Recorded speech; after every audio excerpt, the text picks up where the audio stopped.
안녕하세요. 반갑습니다. 여러분들을 사랑하는 기능학 의사 닥터진호입니다. 오늘은 혈관의 독 호모시스테인이라는 제목으로 여러분께 좋은 정보를 전달 드리려고 합니다. 이 심혈관 질환, 뇌혈관 질환이나 심장혈관 질환이나 동맥경화 이런 거가 있는 분들은 그 혈관 질환을 좀 더 예방하거나 그 재발을 방지하기 위해서 혈액 검사를 할 때 어떤 기능학 병원에서는 호모시스테인 검사를 같이 하게 됩니다. 근데 호모시스테인을 왜 혈관의 독이라고 부르는지 제가 오늘 설명해 드리도록 하겠습니다.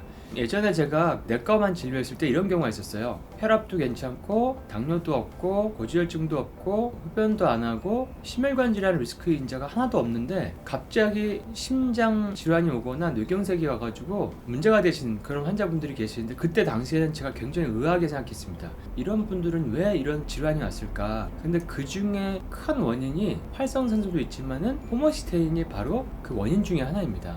호모시스테인은 독성 단백질입니다. 단백질 대사의 중간 물질인데 시스테인이라는 물질에서 호모시스테인으로 생성이 돼요. 근데 우리 몸에 MTHFR이라고 하는 효소가 있는데, 이 효소가 제대로 작동하지 못하는 유전자 변이가 있는 경우에 충분한 엽산을 섭취해도 이 엽산이 몸에서 활용되지 않아가지고 호모시스테인 수치가 올라가게 됩니다. 그래서 검사했을 때 보통 15 이상 나오면 굉장히 높은 고호모시스테인 혈증이라고 얘기를 하고요. 정상은 7 정도로 유지하는 게 좋고 10을 넘어가면은 혈관 질환의 유병률이 올라가게 됩니다. 그러니까 가장 좋은 건 7이고 올라갈수록 점점점 심혈관 질환의 위험성이 올라가는 거죠. 근데 고호모시스테인 혈증이 있으면 왜 심혈관 질환이 오냐면, 일단 혈관벽이 손상이 돼서 이로 인한 혈전이나 플라그가 잘 생기게 됩니다. 그 다음에 혈관 내피세포를 자극하는 활성산소를 자꾸 형성을 해요. 호모시스테인 자체가 활성산소를 형성하는 역할도 하거든요. 그리고 우리가 혈관 확장을 위해서 필요한 게 이제 일산화질소, NO인데 이게 비활성화 돼가지고 혈관 수축 같은 게 잘 일어납니다.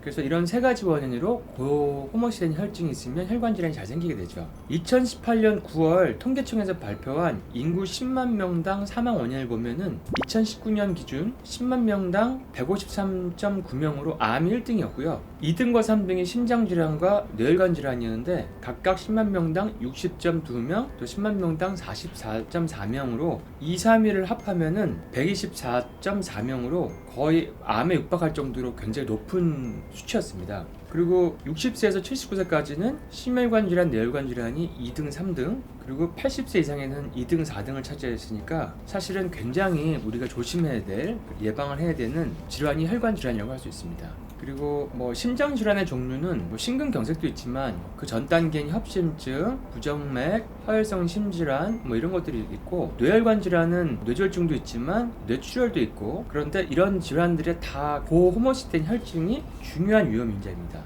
그래서 이런 중요한 질환들에 호모시스테인이 작용을 하는데요. 2016년 논문을 보면은 특별하게 심혈관, 뇌혈관 질환은 없으나 호모시스테인이 20이 넘는 사람들한테 엽산을 한 2개월 정도 투여하니까 수치가 10 이하로 떨어진 연구 결과가 있었습니다. 이 수치가 떨어졌다는 것은 엽산이 호모시스테인을 떨어뜨리는 데 중요하고 향후 심혈관, 뇌혈관 질환의 발병을 줄여줄 수 있다는 좋은 신호입니다. 그리고 호모시스테인 혈증은 단기 치매나 인지기능 저하의 주된 원인으로 알려져 있고요. 블러드 브레인 베리어, 그러니까 혈액이랑 뇌 척수액을 통과할 수 있는 활성량 엽산을 투여하면 그 증상을 예방하거나 완화하는 데 도움이 됩니다.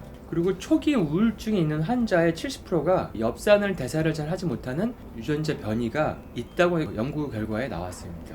그래서 MTHFR 유전자 변이가 있어서 엽산이 잘 대사가 되지 않으면 신경 전달 물질, 세로토닌 같은 에프네프린 이런 것들을 잘 생성하지 못하기 때문에 우울증도 잘 올 수 있습니다.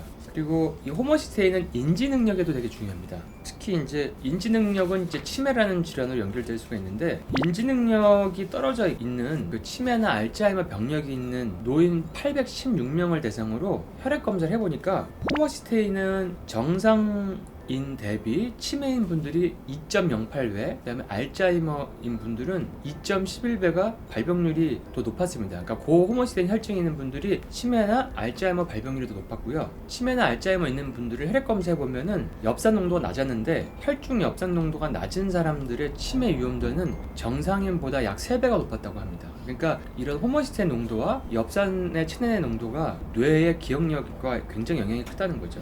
그리고 이제 앞에서 얘기했던 우울증 우울증 환자들도 연구를 해보면은 우울증 환자의 한 50%가 고호모시스테인 혈증을 보였고요. 우울증 보인 사람의 3분의 1이 체내 엽산이 부족했습니다. 그러니까 기분에도 굉장히 중요한 게 바로 이제 호모시스테인을 할 수 있습니다. 근데 우리나라 인구의 거의 한 40에서 50% 정도 되는, 절반이 조금 안 되는 정도의 사람들이 엽산을 대사를 잘 하지 못하는 MTHFR 유전자 변이, 호모시스테인이 올라갈 수 있는 그런 유전적인 변이가 있기 때문에, 그래서 일반 엽산보다는 활성형 엽산을 섭취하는 게 이런 질병들을 예방하는데 훨씬 더 중요하다고 할 수 있습니다. 그러면 혈관의 독, 호모시스테인을 여러분들이 잘 이해하고 이런 심혈관, 뇌혈관 질환을 예방하는 데 도움이 되셨으면 합니다. 그럼 다음 영상에서 뵐게요.